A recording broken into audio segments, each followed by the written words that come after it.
और कितनी करूं अदाकारी, खून लगता है मुस्कुराने में। सादगी का फतवा तो सब देते हैं, मगर मरता हर कोई बेहयाई पर है।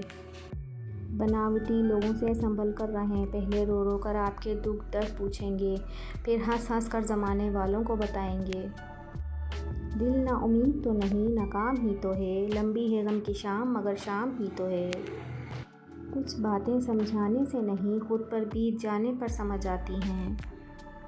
सबके दिलों में धड़कना ज़रूरी नहीं होता जनाब, कुछ लोगों की आंखों में खटकने का भी अलग ही मज़ा होता है। वो लड़की कैसे सहेगी इतने दुख, जो ज़्यादा गुस्से में हो तो रो देती है।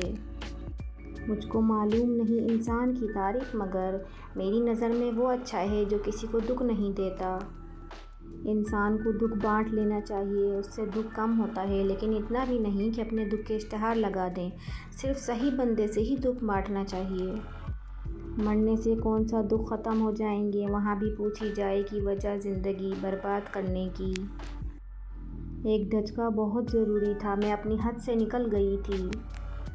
ख्याल रखा करो अपना, मेरे पास तुम्हारे जैसा कोई नहीं। मेरे हर उदास पल में मेरा साथ छोड़ जाना, ये कहाँ की उल्फतें हैं, ये कहाँ का इश्क जाना। मरने वालों को रोने वाले हज़ार मिल जाएंगे, लेकिन जो ज़िंदा हैं उन्हें समझने वाला एक भी नहीं मिलेगा। दिल चाहता है कहीं रूपोश हो जाऊं, मैं अचानक यूं ही खामोश हो जाऊं।